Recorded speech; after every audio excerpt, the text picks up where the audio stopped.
Mutual fund सही है. मित्रांनो, हे वाक्य तुम्ही सुप्रसिद्ध क्रिकेटर्स किंवा बॉलिवूड सेलिब्रिटीच्या तोंडातून कधी ना कधी तर ऐकलंच असेल. सध्या म्युच्युअल फंड रिलेटेड ॲड्स या टीव्ही आणि इंटरनेटवर नुसतं धुमाकूळ घालत आहेत. बरं, हे लोक इतक्यावरच थांबत नाहीत. तर ॲडच्या शेवटी शेवटी ते असंही म्हणतात की mutual funds are subject to market risk. Read all scheme related documents carefully. मग एखाद्या सामान्य माणसाने समजायची तरी काय की म्युच्युअल फंड सही आहे की मग म्युच्युअल फंड रिस्की आहे. मित्रांनो, ही व्हिडिओ तुम्ही शेवटपर्यंत नीट पहा आणि मी तुम्हाला आश्वासन देतो की या विषयातील सगळ्या शंका या तुमच्या दूर होतील. मित्रांनो, एखादा सामान्य माणूस आपल्या गरजा भागवून जे पैसे उरतात ते तो सेव्ह करत असतो. आता ती सेव्हिंग इन्व्हेस्ट करण्यासाठी त्याच्याकडे कोणकोणते ऑप्शन आहेत हे आपण पाहूया. तर नंबर 1 आहे की तो आपले पैसे त्याच्या बँक सेव्हिंग अकाउंटमध्ये जमा करू शकतो आणि तिथे त्याला आजच्या घडीला 2.5 ते 3.5% पर्यंत इंटरेस्ट रेट मिळतो. सेकंड ऑप्शन आहे की तो तेच पैसे बँकमध्ये एफ-डी किंवा आर-डी स्वरूपात ठेवू शकतो आणि तिथे त्याला 4.5 ते 5% पर्यंतचा रिटर्न मिळू शकतो. थर्ड ऑप्शन आहे की तो ते पैसे गोल्डमध्ये इन्व्हेस्ट करू शकतो. आणि फोर्थ ऑप्शन आहे की तो इन्शुरन्स पॉलिसीमध्ये इन्व्हेस्ट करू शकतो, जसं की LIC. तर मित्रांनो, हे सगळे ऑप्शन्स आहेत ज्यांचा जनरली आपण सगळे इन्व्हेस्टमेंटसाठी विचार करत असतो. ह्या सगळ्यांव्यतिरिक्त अजून एक ऑप्शन आहे जो आपल्या सगळ्यांना माहीत तर आहे, पण आपण त्याचा कधी विचारच करत नाही. कारण आपल्याला वाटतं की ते खूप रिस्की आहे आणि तो ऑप्शन आहे शेअर मार्केटचा. शेअर मार्केट रिस्की तर आहे, पण कोणासाठी? ज्याला शेअर मार्केटमधलं ज्ञान नाही त्याच्यासाठी. पण ज्याला त्यातलं नॉलेज आहे तो यातून खूप सारे पैसे कमवू शकतो, हे तर आपण सगळेच मान्य करतो. मग मी तुम्हाला जर असं म्हटलं की शेअर मार्केटमध्ये तुम्ही तुमचे पैसे गुंतवू पण शकता आणि तुम्हाला त्यातलं नॉलेज असण्याची पण गरज नाही. हो मित्रांनो, असा एक मार्ग आहे आणि तो म्हणजे म्युच्युअल फंड. मित्रांनो, म्युच्युअल फंडमध्ये लोक जे पैसे जमा करतात, म्युच्युअल फंडवाले ते पैसे शेअर मार्केटमध्ये इन्व्हेस्ट करतात.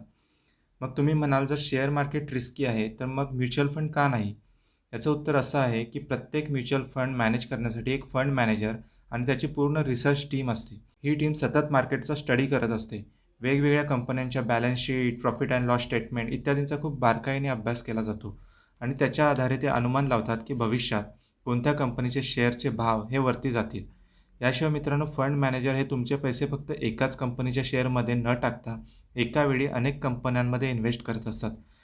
त्यामुळे होतं काय की जरी एका दुसऱ्या कंपनीचे भाव खाली जरी गेले तरी तुमचा ओव्हरऑल फंड हा प्रॉफिटमध्ये असतो. आणि अजून एक महत्त्वाचा मुद्दा असा आहे की जर तुम्ही म्युच्युअल फंडमध्ये इन्व्हेस्ट करणार असाल तर कमीत कमी 5 ते 10 वर्षासाठी करायला पाहिजे. कारण तरच तुमच्या इन्व्हेस्टमेंटवरती तुम्हाला चांगले रिटर्न्स मिळू शकतात. मित्रांनो, तुम्ही म्हणाल, जर म्युच्युअल फंडवाले आपले पैसे इतक्या चांगल्या जागी इन्व्हेस्ट करत असतील आणि आपल्याला चांगले रिटर्न्स मिळवून देत असतील, मग म्युच्युअल फंडवाल्यांना काय मिळतं? तर मित्रांनो, म्युच्युअल फंडवाले हे आपल्याला छोटीशी फी आकारत असतात आणि त्याला एक्सपेन्स रेशो असं म्हणतात आणि ती फी 1% ते 1.5% असू शकते.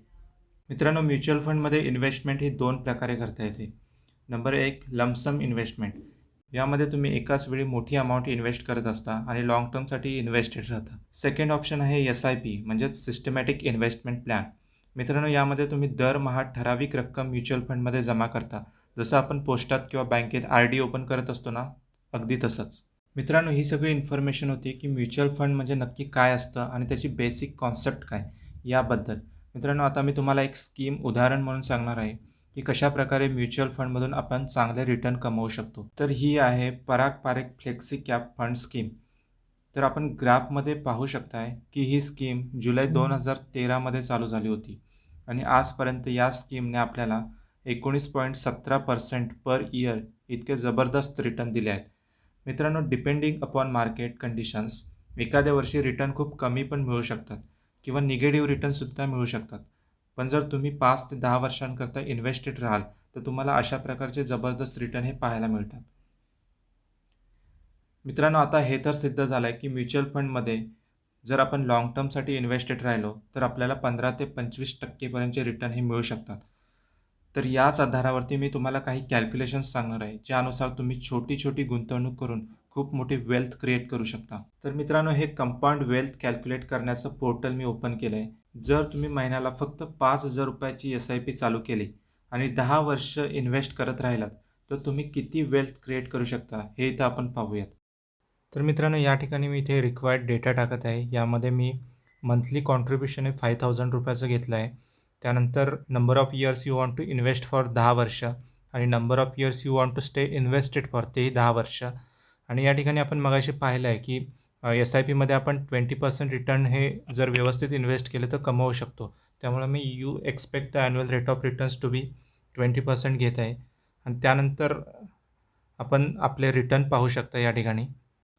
तर मित्रांनो, तुम्ही पाहू शकताय की 10 वर्ष जर तुम्ही इन्व्हेस्टमेंट केली तर तुम्ही तुमच्या खिशातले फक्त 6 लाख रुपये या ठिकाणी टाकताय आणि तुमच्या 6 लाखाचे हे 19.48 लाख एवढे रुपये बनतात. मित्रांनो, 5,000 पर मंथ इतक्या छोट्या कॉन्ट्रिब्युशनने इतकी मोठी रक्कम ही कंपाऊंड इफेक्टमुळे बनते. यालाच पॉवर ऑफ कंपाऊंडिंग असं म्हणतात. आणि मित्रांनो, ज्याला ही पॉवर कळली ना, तो माणूस कधीच गरीब राहणार नाही. तर मित्रांनो, मी आशा करतो की आता म्युच्युअल फंड म्हणजे काय हे तुम्हाला व्यवस्थित समजलं असेल. ही व्हिडिओ खूप बेसिक होती आणि जर तुम्हाला याविषयी अजून ॲडव्हान्स माहिती हवी असेल तर कमेंट बॉक्समध्ये मला नक्की सांगा आणि माहिती आवडली असेल तर लाईक करायला विसरू नका. थँक्यू.